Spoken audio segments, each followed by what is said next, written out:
फेरि कोटेश्वरदेखि लाग्यो अब पुलमा उता यहाँ चाहिँ जाम पो भएको हो कि हो ट्राफिक कोटेश्वर ट्राफिक मान्छेहरूको भिड त यो हो नि त नि साह्रै खासै मान्छेको भिड ढेङ्गु ढेङ्गु डोबाउँछ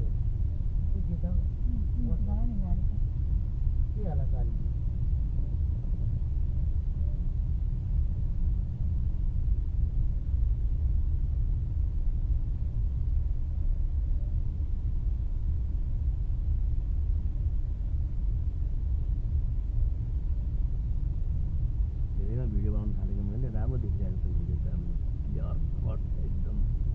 फन्टास्टिक देखिरहेको छ त दर्शकहरूको मनमोहक पारेको छ त पुरै गाडी अगाडि बढिरहेको छ यहाँ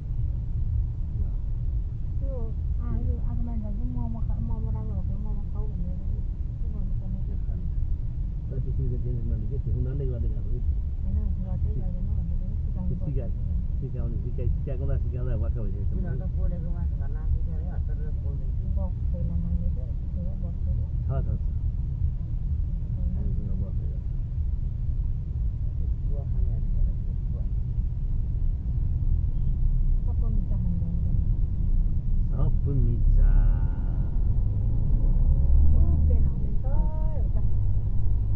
हाम्रो क्यामेराले पनि प्लेन आएको पनि क्याप्चर गरिरहेछ त आदरणीय दर्शकबिनहरू ल हेर्नुहोस् त यो कर्नरबाट एउटा प्लेन आइरहेको छ त आइजाऊ क्या प्लेन आउने गरी जाउँ क्या बिस्तारै प्लेन त आइरहेको छ अब त भ्याउनु क्यामेरा पैसा लागिसक्यो बाई बाई प्लेन ठ्याक्क अहिले पाएछ क्यामेरा उकाने खाता हो खुचुकाने खाता सिटो खानु पछि नेपाल सिट हाल्दैन न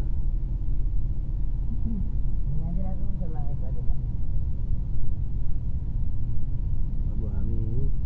कोटेश्वर जडीबुटीको छोटो यात्रा सफलतापूर्वक यात्रा गरिसकेका छौँ आदरणीय दर्शकबिनहरू अब हामी यता परिप्रेक्षीको बाटो लाग्दैछौँ यो चाहिँ नि अब यो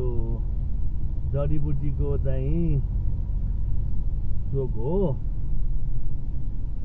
पूर्व जाने मान्छेहरू चाहिँ सिधै पल्लो बाटो जानुपर्छ भने हामी यो लेफ्ट लेनको बाटो लागिरहेका छौँ यो जेब्रा क्रसमा मान्छेहरू बाटो क्रस गरेर प्रायोरिटी दिनै पर्यो त ल